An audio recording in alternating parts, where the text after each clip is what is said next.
Hi, I'm Gemma McLean. Thank you for joining us today on Beyond the Canvas, the people and the stories shaping education. I'm the K-12 Regional Director for Instructure here across APAC, and I'm really excited today because I have Jay Bishop joining me. Jay, if you'd like to introduce yourself. Thanks so much, James.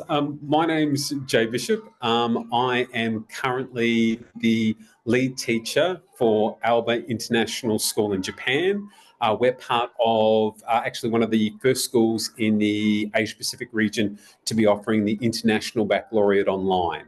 So basically, I have been a grade 5 teacher for the last 3 years.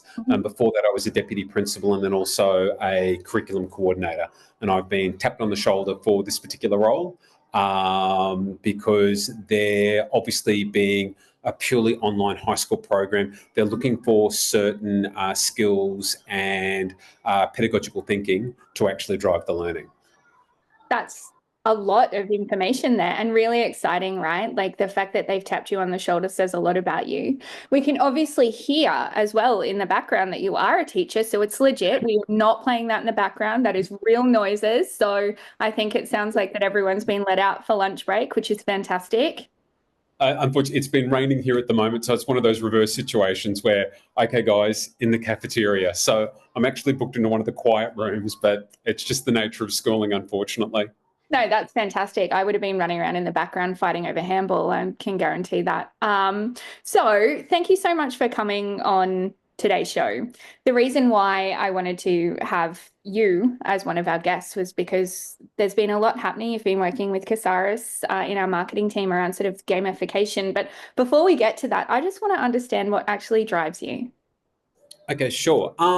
So as far as like as a teacher, what's my absolute driving passion in teaching? It's very much that aha moment where you see in kids that moment where you're teaching something and oh, I get it, or oh, you mean. And I think every teacher, really appreciates that moment. It's a sign that both their teaching pedagogy and the work that they've put into what they're actually teaching has been really successful. It's kind of a validation of our thoughts, our ideas, applications, hunches sometimes. And that's driven me for as long as I can remember, but definitely more recently as education started to shift, especially around online teaching. During the pandemic, I'm sure everyone was desperate for more of those aha moments and not feeling like they were stumbling around in the dark. Mhm. Um, and certainly it's something I've been looking for greater application both online and in the classroom. Just that real, I want to see in students that moment when it all clicks into place and they get excited about making a discovery. Yeah, those aha moments, having these discussions, I think back to sort of my younger self and what that feels like. And even receiving those as an adult, we're constantly doing lifelong learning, right? And so as you're sort of working through that learning and as a student, capturing that, oh my gosh, I get it now. And that must be a really fulfilling feeling for the teachers to, see that you've poured your heart and soul into this little learner to really help them grasp that concept. I could imagine that would be really rewarding. So high five to you, Jay. So on that, that aha moment, you're doing something really cool with sort of game-based learning versus gamification to help students have that. Can you just talk to me a little bit about what that means for people who haven't yet embraced that or have heard it, but don't fully understand that so we could have that aha moment? Sure, absolutely. So we'll break it down into two parts. So we'll start with game-based learning, and it's basically the use of any game. It could be a video game, a board game, it could be an outside game, but any game that's used to teach a concept or a set of skills. Now, this can be games that have been specifically made for that, or it could be games that have been modified for that purpose. And it's like a real combination of both incredibly slick and professional looking productions right through to very cottage industry and indie style productions through to games that teachers design themselves. So you can think of everything from Minecraft Education being a game that's both started as a game but then became a game to teach concepts, right through to any sort of board game, to something like Monopoly to teach certain monetary skills, or even any sort of little games that you might run in the classroom to teach certain mathematical concepts. But the idea is that it's a game, it's got like a beginning, a middle, and end. There's a set of win conditions. You know that, yes, this means I've been successful, or, not quite, maybe next time. So that's game-based learning. Gamification is something that's come more into the lexicon really in the last 12 to 10 years. And that's looking at, if I take all of the games that I could possibly think of and I pull apart all of the things that make it a game. And that's, basically hundreds of different elements that make a game a game. And it's looking at, well, can I take part of those elements and insert them into lessons that I'm doing for the purpose of keeping people engaged? There's a couple of wonderful definitions, and because it's been in the lexicon so much, both from an education and a business perspective, there's a lot of papers that have been produced on it. So, and they talk about, gamification is the use of game elements in non-game contexts. And that's like a good example of what gamification is. So you can think of everything from points and badges and leaderboards, which are the real common ones that everyone would recognize as gamification elements, right through to things like immersion, story, progression trees or skill trees. They can be inserted into a whole range of things that are not a game to keep people engaged in whatever the task is. So a good example would be if you've ever, let's call it, played or learned on Duolingo. That's got a whole raft of gamification elements. It's not a game, but it borrows a whole lot of elements from games to keep people engaged and keep playing. Now, obviously, within the business side of things, you're looking at keeping people engaged and potentially spending more money. But within education, we're looking to keeping students engaged and learning just that little bit more. Yeah. Awesome. I think, the fact that you mapped it back to Duolingo, because I think we're all familiar with that, right? But talking about that engagement, if I had think about sort of my relationship with education, and if this application had have been around or this definition had have been around whilst I was going through my learning, I obviously would have eaten that up, because being a super duper little competitive child, as well as what I am right now, any opportunity for gamification, like you chuck a Kahoot into something and I am all over that. Like I am standing up, jumping around, and like in your face, I won types. Probably, I take it a little bit too far. I even, race people when I'm making the bed, and you're inserting the doona into the doona cover. Like, I I'm very competitive. So as I can see how this would be engaging. But what is the difference, right? Because you've talked about two very different elements, right? And why does this matter? Okay, so what's the difference? So if you're looking at both are effectively manufactured. It's not a game in the traditional sense, because a game at any stage, someone could go, I'm out, I've had my fun. So they're both manufactured, and that can be challenging in its own right, because some kids can get very wise to, this is not a game. However, both are you're attempting to match the game with the concepts that you're teaching and the right balance of flow. So when you think about it within a game, you want to make sure that your game is about learning ideas and not about just playing the game for fun. So if I go back to Minecraft education, there's fabulous coding components that you can embed in Minecraft. And if you're doing nothing but making things but not teaching the actual coding part of it, well, that's not a great game for game-based learning. And the same with gamification. If you're choosing certain gamification elements that don't match with the concepts that you're trying to teach, it can lead to real problems. So if you're looking at, let's say, empathy and understanding, and you introduce something like a leaderboard, that can be at a polar opposite. And that can make certain students feel, well, I'm not at the top and I don't feel good about myself. Versus students that are incredibly competitive and like, no, this is the goal, and to let everyone else know, no, that's what a leaderboard is. It lets everyone know who's at the top and who's at the bottom. Yeah. So the key difference between the two of them would be, while one is like game-based learning is I have a set concept or understanding or set of skills, and this game helps students to explore and experiment with those actual skills, inquire into and manipulate them. Whereas gamification is more, I'm using elements from games to keep students engaged and hopefully learning more as well. Thank you for that. That has really helped sort of solidify that for myself.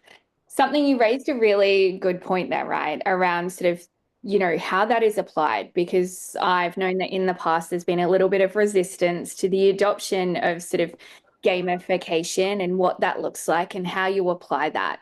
Sort of why that happens and what educators can do to get around that. I'm sure that you've experienced and been across it all. Can you talk to me a little bit about that? Because I'm sure that people have been like toying with the idea, but I know that there's certain elements where people are like, no, we can't do that because, just because you're good at this and you're not good at this, and how you handle that type of sort of input or thought process. Absolutely. So often my process when like thinking of using any gamification or game-based learning elements is using a route backwards by design and really starting with what exactly is it that I want to teach students? What do we really want them to walk away with? And then from there actually going, okay, then, well, we know what we want. How do we want to assess that? And once we've decided on what we want to and not how we want to assess, but what we want to assess. It's a really important difference. Yeah. Then from there going, okay, then, are there possibilities to use game-based learning or gamification for this, especially where you see that strong alignment? So a great example would be we have looked at refugees before, and we've, especially for middle school students, we've used the game This War of Mine, which is an incredibly beautiful and powerful and tragic. And it's all looking at from the perspective of what it means to be a refugee in a war zone. I had the absolute pleasure of interviewing both of the creators of that game, and they talked about their desire to get people that played the game to understand that other perspective, that in war, not everyone's a soldier, and it has like really difficult consequences for refugees that are caught in these areas, and they've got to make really hard decisions that we don't even think about.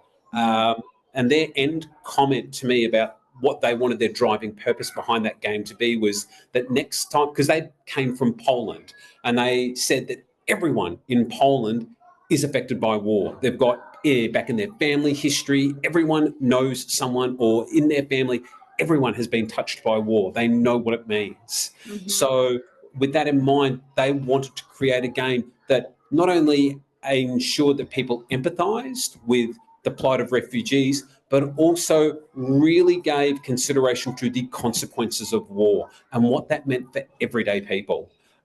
So yeah, that to me is like just if you were doing a unit on, we want people to understand refugees and the process of refugees, that's an incredibly inquiry-based, safe way to explore that concept. Game-based learning is such a wonderful space for people to really manipulate ideas that they might not normally have access to. And whether that be running a business, having stock market money on the stock market, or being a refugee in war, they can't do those sorts of things in real life. But games are such a fabulous simulation and a safe simulation to really explore and inquire into the concepts, but at any stage too, stop and really talk about and pause and like, well, what does it mean? Well, hang on, what if we rewind 5 minutes and then try this track? Let's see what happens now. Holy wow, there is a lot to dissect there, Jay. Like a lot. I have so many more questions that we're probably not going to have time for. But sort of, in that application, how have you seen it sort of, those aha moments, and why do you feel that it's so important within learning? Okay, so we're at a really interesting time at the moment. So my generation, I was lucky when I was a child. My parents went to America without me, I'm sad to say. and they did all the American things. One of the places they went to Disneyland, and as kids, we were really devastated that they went there and we didn't.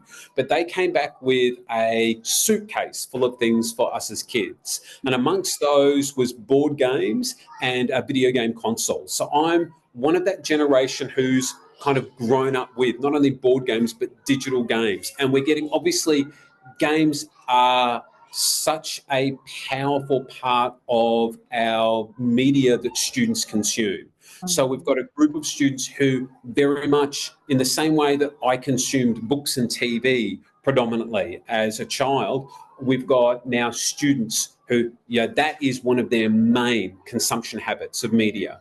We've also got teachers similar to me, but more so new teachers as well, that have grown up with games. And they understand the powerful impact that games have made on them, because I think it's important to remember that games aren't just for entertainment. I mean, they entertain in the same way that, let's say, movies entertain, but the way in which they entertain and the messages that they deliver are so rich and varied and powerful. So we've got this student group that's coming up who is very, very familiar with games. We've got teachers that are coming up that they understand the power of games, and we're getting at this wonderful crossroad where games are becoming these powerful experiences that tell truly immersive stories. And we have the ability, so to speak, to ride that wave in game-based learning, but we're also getting more and more really concrete data on gamification and how it can be used to really engage people, especially meaningfully. And I'm sure everyone has played a game at some stage where, I want to say a game, an app, let's call it, you've played an app that's got all those gamification elements, and at some stage you've gotten to a point at the end of it all and you've gone, what the hell have I wasted my time doing that? What exactly do I have at the end of this? Yeah.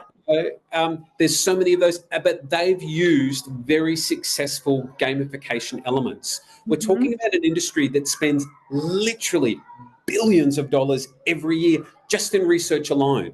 And they know what they're doing. So they, for whatever, like typically it's used for obviously money generating purposes, but we've got the ability to use it for thought and educational generated purposes. And it's a really exciting time to be a part of that. So to review, we've got students that really engaged in games. We've got teachers that understand the power of games. We've got incredible game-based learning experiences that are immersive and tell amazing stories. And we've got fabulous concrete evidence on how gamification works with people that we can really target and use as a force of good, like force of good, but for a force of genuine engagement and education. Yeah, I think, you've really harnessed something there about having all of the research in the background, being a kid that has grown up with games as well as my son, and seeing how he gets involved in games, right? And then how do we apply that to education? So what's really funny about this is I want to learn about sort of the stock market and how to do that. I've identified that there is possibly an opportunity to build an app as to how to gamify that in a safe space, so as I can learn that while still obviously, so that's going on in the background. That's my side hustle. Don't tell anyone. But I'm sort of doing the research behind that because, again, I have seen, like, I was never addicted to it, but people addicted to Candy Crush and the amount of money that they spent on that, and Farmville and all of these things. And, you chuck in Fortnite and buying new clothes and costumes for your Fortnite character, like, for goodness sake. But how do we take that research and apply that to education for that really, really great opportunity to engage our students, right? And so I'm really excited to see more schools adopt that, because when used for good, like you've said, rather than the negative approach as to, yeah, this kid playing off against this kid, how do we actually apply that? Something that I wanted to speak about now, Jay, is when we first had our initial introduction, you talked about sort of the different learner types or the different types of students or player types. And You literally just sliced me open and saw me as a child. And the example that you gave was literally just me. And I am still reeling from that. And everyone that I've spoken to was like, oh my God. Can you talk to me a little bit more about that? Because I think that for me and the type of learner that I am and was as a child, and how you could provide that insight, right? Because for those little difficult characters that you've got in your Mm. class and what their strengths are, how you can actually use that and harness that for good. Absolutely. So what I'll start with a story, because how it all came about, how I fell into this, what we call the hexad player types, is a both hilarious and tragic story all at the same time. Tell me. Um, so I was planning a unit on space exploration. And we really wanted students to get their head around, both the physics and the inquiry and things failing, but through things failing, people developed new ideas and were able to push further with their understanding of how to explore space. Mhm. And we were looking for a game that would really encapsulate that. So we found this game called Kerbal Space Program. An absolutely fabulous game, very what we call open sandbox, or lots of different tools. It was physics based, so it was really based on fabulous hard science. And it was a really whimsical game to play that really fit the bill for us. Now, I had a student in my class who identified as a gamer, but was really difficult to engage. I was really struggling with finding, how do I get these aha moments with this particular student. So when we identified this game, I was really excited. I thought, oh, wow, he is going to love this game. Mhm. So in our first lesson, we did what I would typically do. I don't do it so much these days for reasons we'll get to. But what I would typically do is go, right, here is the game, go nuts. For your first lesson, push all the buttons, pull all the levers, do as much as you can, almost get it all out of your system so you've got some idea, and then we'll do the serious work as like into the next couple of lessons. So we did exactly that for the first lesson. And that particular lad was the most engaged I've ever seen him. He was laughing. He was strapping all of these rockets to these really flimsy like capsules and firing them up into space. Like it blew up multiple times. He was having the time of his life. And I was just, got it. Yes. There's the hook. Now we can get to the aha moment. So the very next lesson, I went, right, now that we've done that, now we're going to scale back and we're going to have set objectives and do this. And he, no, not interested. And that was the end of it. And I was devastated. I thought, you identified as a gamer. I got this game and you were really excited for the first lesson. What happened? And it really forced me to confront, in the same way that, people say, oh, I like music, but you might like Taylor Swift, and I might say, oh, music stopped being good after Radiohead. We both have a love of music, but our the things that we appreciate about music can be completely different. It's exactly the same with games. So I started doing research, and I came across what's called the Hexad Player Types Framework.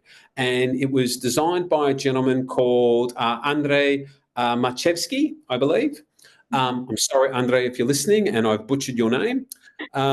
But he designed this hexad, and it basically breaks, let's call them players, or we could think of students, into 6 different categories. And the idea is, what motivates people when they play games? And then by default, you can push that back to, well, what motivates people to be engaged?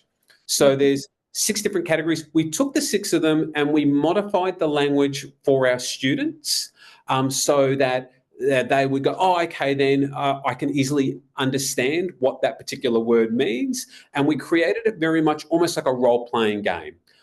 So that almost like a persona that students might want to embrace. And the 6 were, I'll go through and just explain the name of them that we chose and the sorts of things that you might see in these people as students. And it's keeping in mind that for all of us, none of us are any one of these types of player types. We might lean into them at certain times, and we might have 2 or 3 that we're very confident or skillful in using, or comfortable in using. So the first one is your light bringer, what we call a light bringer, and they're the students who are the first to put up their hand when you say, oh, I need someone to do a classroom chore or task, and not to get out of work because they genuinely want to be helpful. They're also the students that love learning with a purpose. So they love issues of social justice or animal welfare or, climate change and personal responsibility. They're the ones that really want to know the whys and have a purpose. They're really motivated by purpose and meaning. The next ones are your knowledge engineers, and they're the students that are motivated by mastery. They love to demonstrate that I know the content. I know it. They're the first ones with their hand up. They're the students that are almost like, well, is this right? They're desperate and really keen to get feedback to know, am I on the right track? Am I getting mastery? Am I getting this right? They can also, and all of these have 2 sides to the same coin. They can be incredibly positive, but also they can have a negative side to them as well. These are the students that can be devastated if they don't get 100% on a test, where they're almost in tears because I got 2 questions wrong, and it's absolutely devastating. Their identity is so strongly tied to this idea of mastery. Your tail weavers, they're the students that everyone knows they're tail weavers. They stick their hand up the very moment you say, we're doing this assignment or work, and they go, can we do this in groups? They're strongly motivated by connection. They want to work with their friends. They want to interact and discuss as a part of a group. They really crave that social interaction.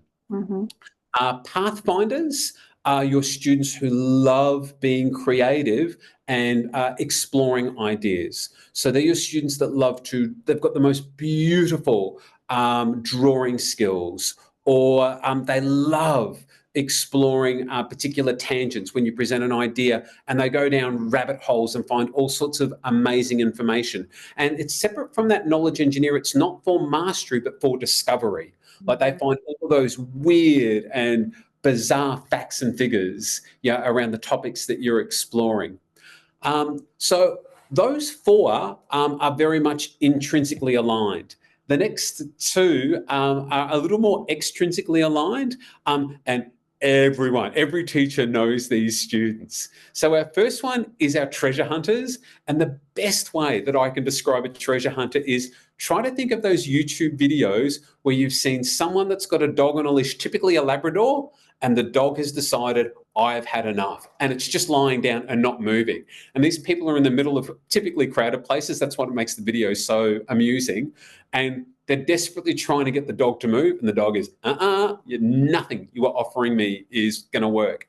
And that's your treasure hunter. Your treasure hunter is really motivated by rewards, but it's got to be the right reward. Like typically for a lot of those people that have got the Labrador that's lying flat, it's because they don't have a treat in their pocket. Those dogs are so motivated by a treat, and it's like, you ain't got a treat for me, I ain't moving, and I know that you ain't dragging me.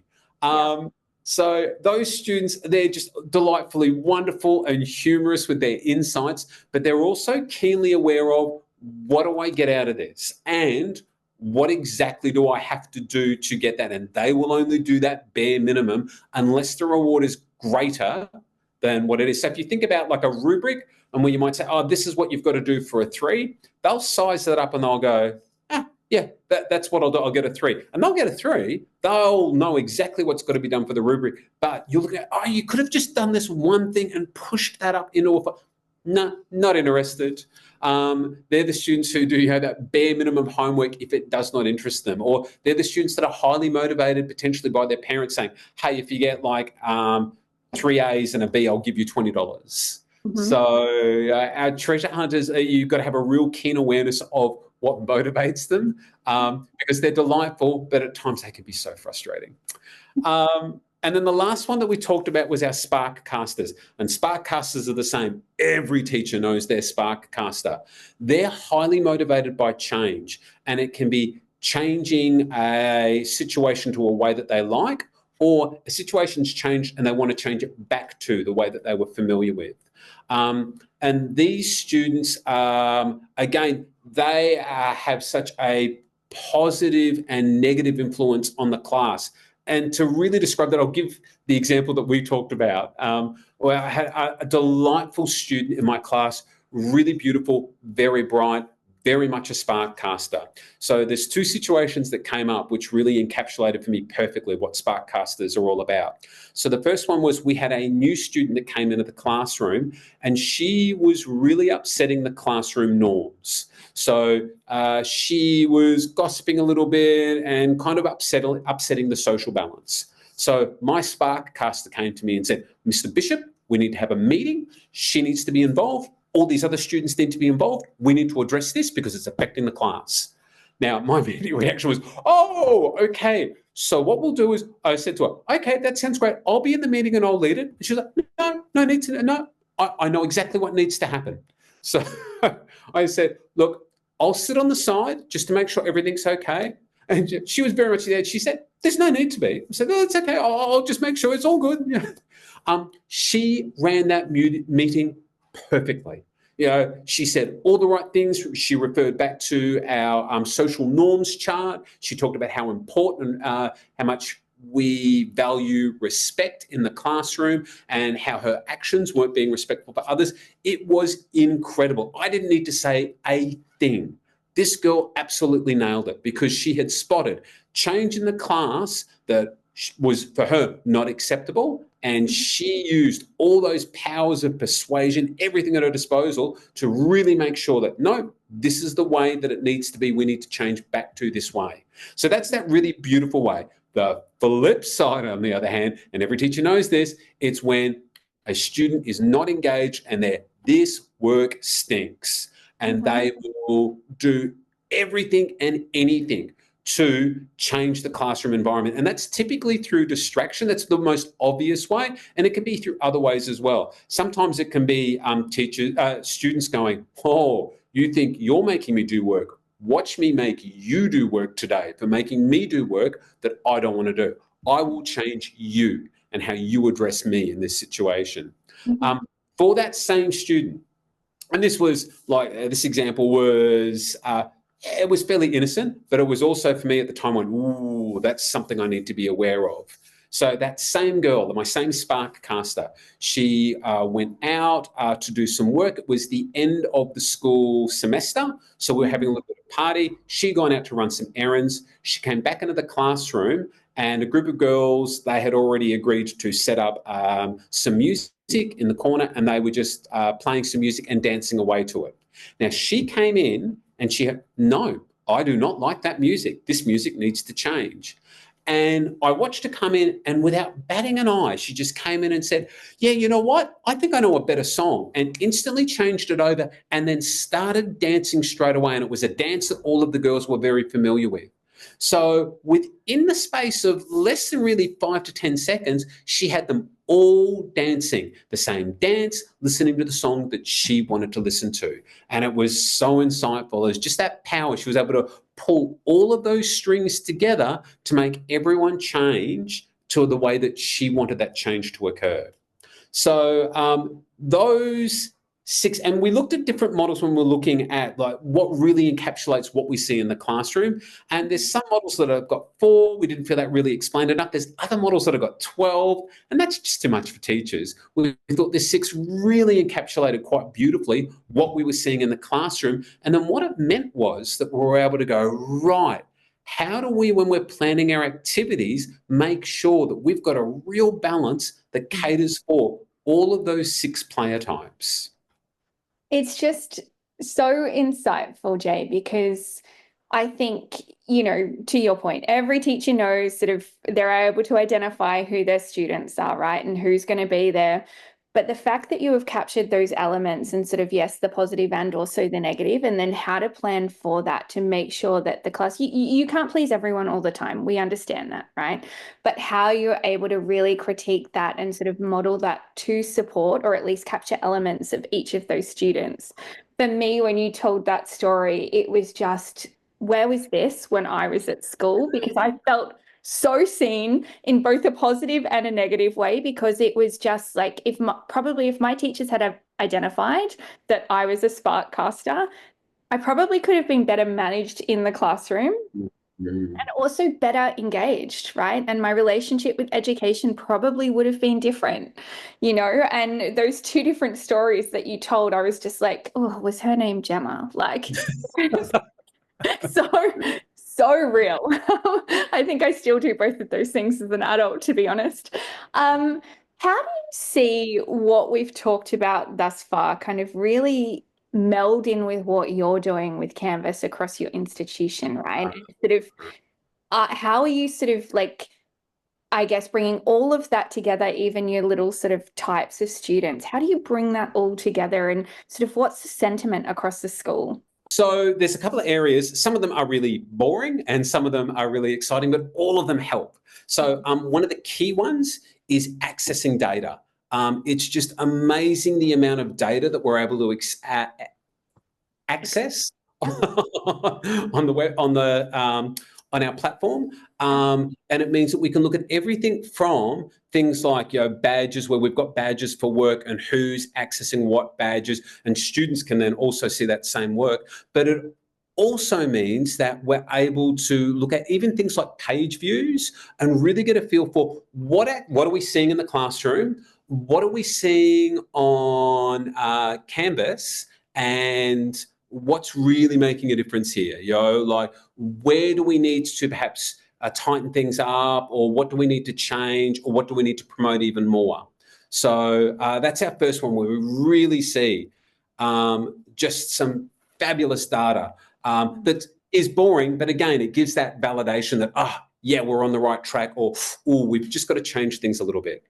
The other area, the whole platform's ability to share work and encourage discussion in multiple formats is absolutely brilliant, because it means then the kids are able to, with those player types that we talked about, identify with their player types. Oh, wow, well, what are you doing? So there's not only the initial feedback of, oh, this is the work that I'm doing, what do you think? There's also the ability for students to look at other people's work on top of it's no one format. So where we have had, let's say, creative activities that Pathfinders found really, like draw a particular model of something, where they really engage that, they love being able to share it, but they also aren't necessarily restricted to pencil and paper. So it can be digital, it can be pencil and paper. We had one student create the most incredible model of Mars on a game design platform. But he was able to share that as well. So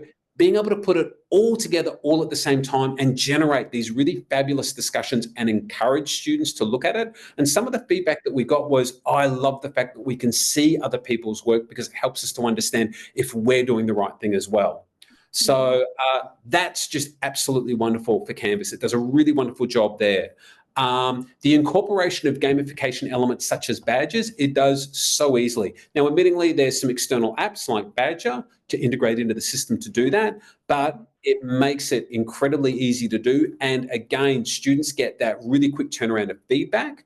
And we also get a really good data set as to who is doing what activities.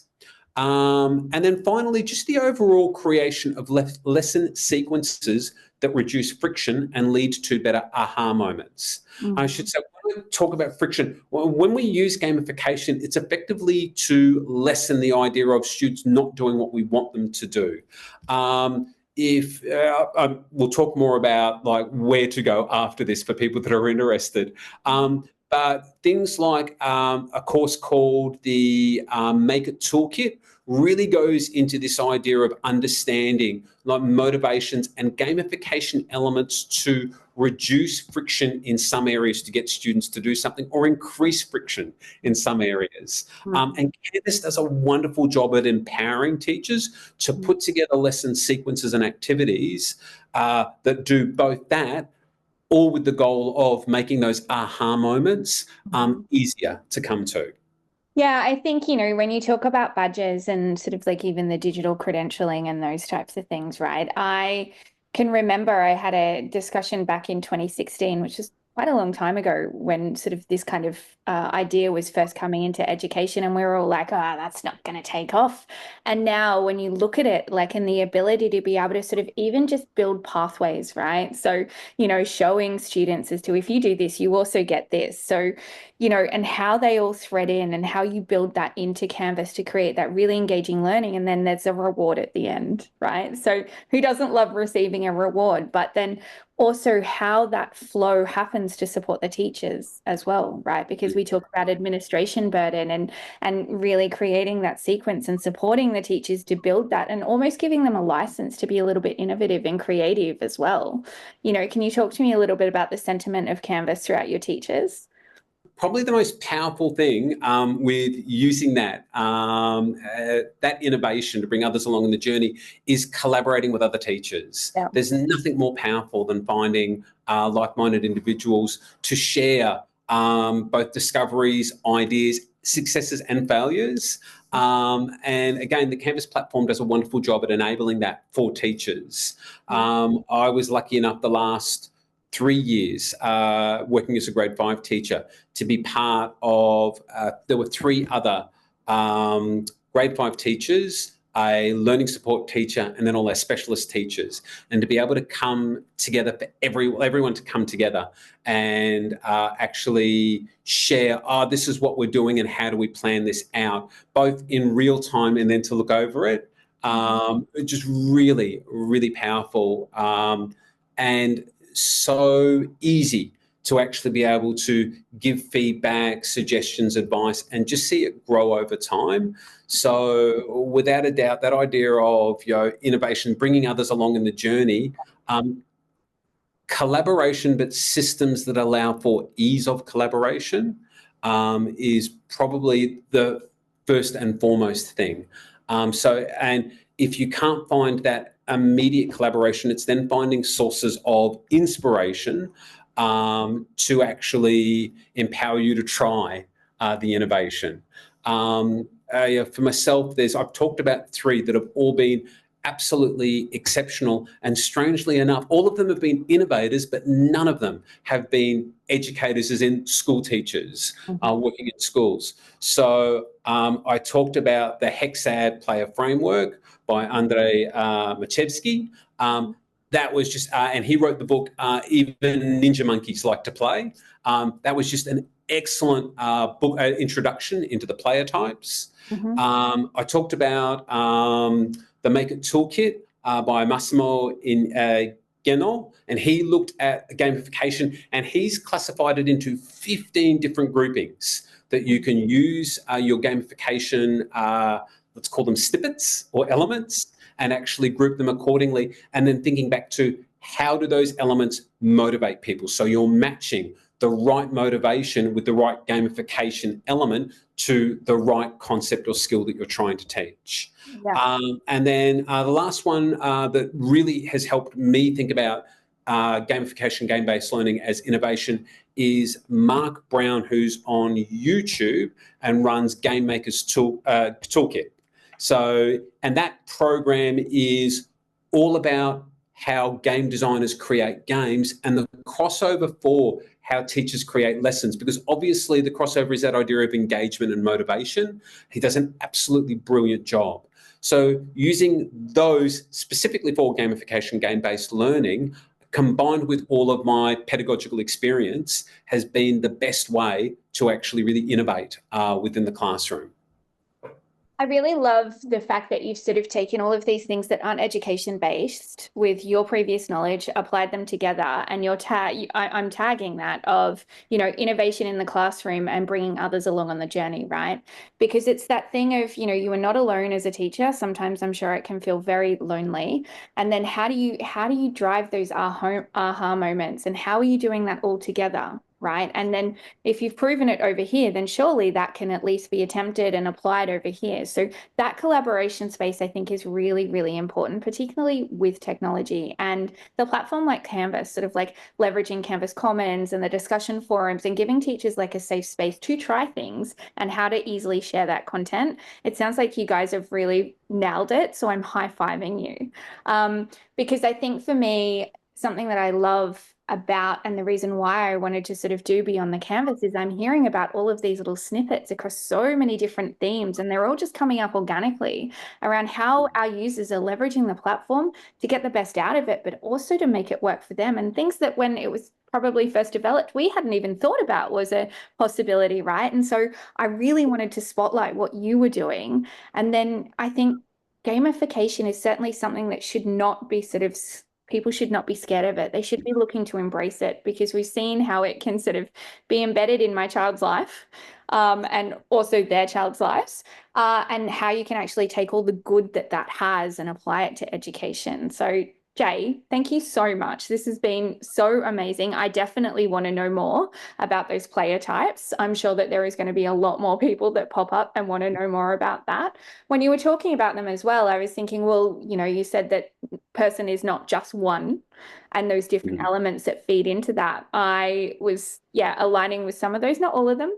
But obviously, yes, hearing some of those, I was like, yeah, I think I'm a little bit of that. But I guess it sort of just leads back to how a teacher can best work with her students or their students to get the best out of them to help them reach their true potential. Yeah, absolutely. And that's those aha moments come through not only when we plan engagement activities, we know exactly that will engage students. Mm-hmm. And in engaging students, it's really about understanding, well, who are you and what are the things that you love doing, and not making it about, oh, it's stick and carrot, look, do this and we'll let you have fun, but rather, oh, how do I make it that they're learning through the thing that they love doing? Mm-hmm. Yeah, absolutely. High five to you. I wish you were my teacher. Back in the olden days, I'm very old. So yeah, no, I was first there when we started to surf the www, right? Like that's how old I am. And it's certainly come a long way from then. Uh, Jay, I am now going to ask you my hidden gems. So this is one of the favorite parts of the show. Are you ready? I'm ready. Okay, fantastic. Jay, what did you want to be when you grew up?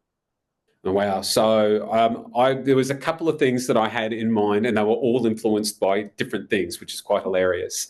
So one of the things that I desperately wanted to be was I wanted to be a vet. So, and that was influenced by my father, who had an absolute love of nature and really encouraged me to observe and watch the natural world. But unfortunately, I was dyslexic at the time, and that meant that things like physics and chemistry, which you needed as prerequisites, were just not a go.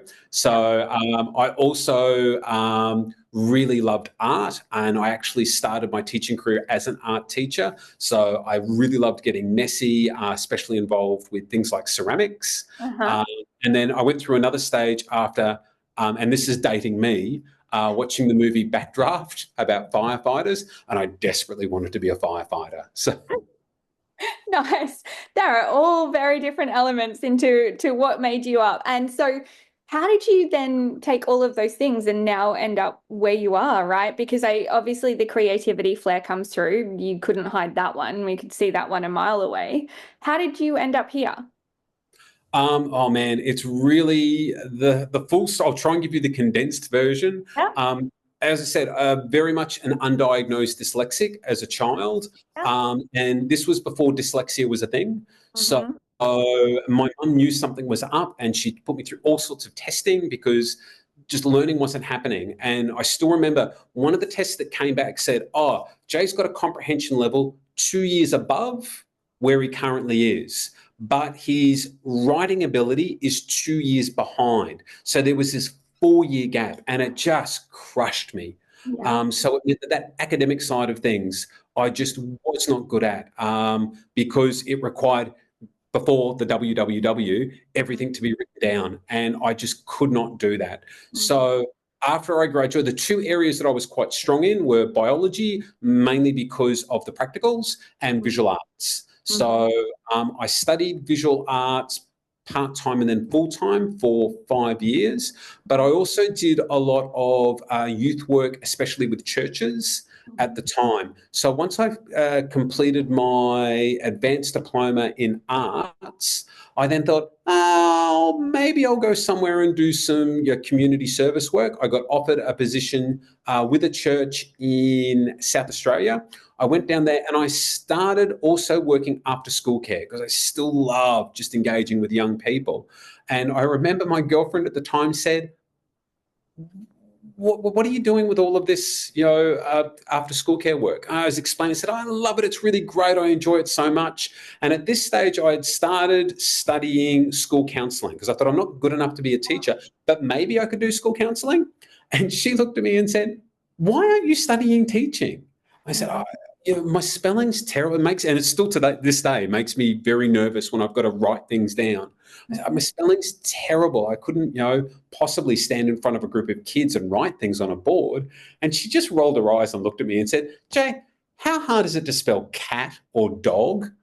So, and oh, maybe. And from that point there, within 2 weeks, I switched my course from school counselling to education, and I graduated within 3.5 years.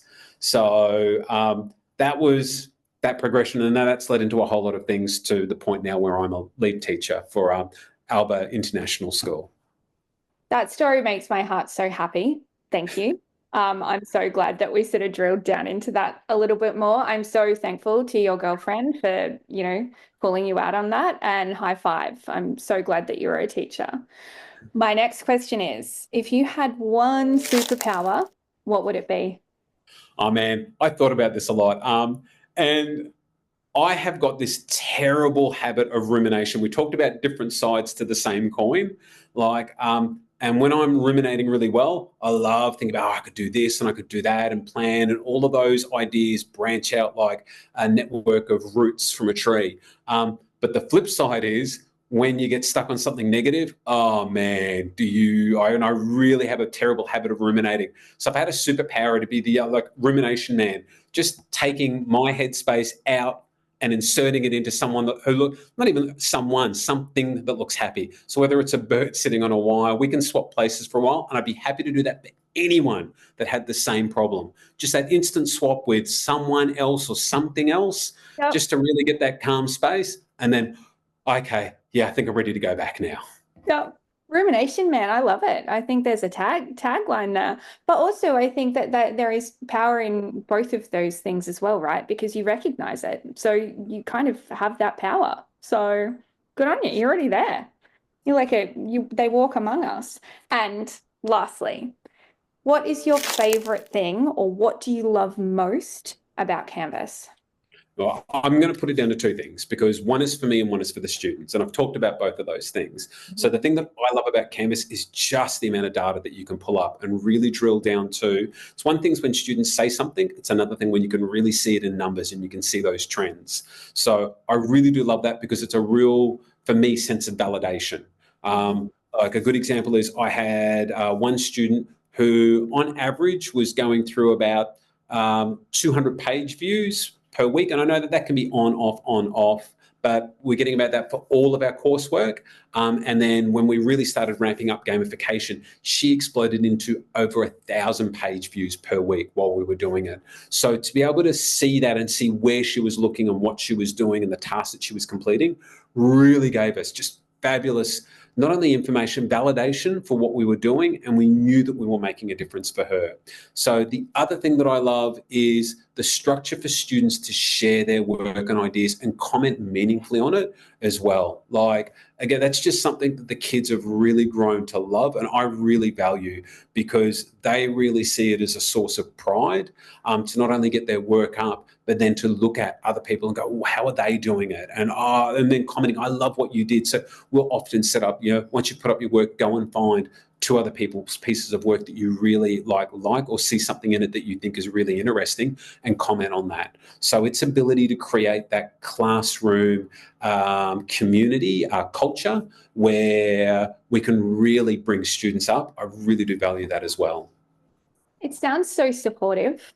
Like, where you're saying go and find two other students who you really appreciate their work. It just makes like, yeah, just as an empath and a lover of encouraging and uplifting people, it sounds like you're really building that sense throughout your school. So Thank you so much, Jay. This has been so informative. And I know that my brain is popping, going, oh, what can we do? And I think that there is going to be a lot of people who are wanting more information. So you're on our Canvas community.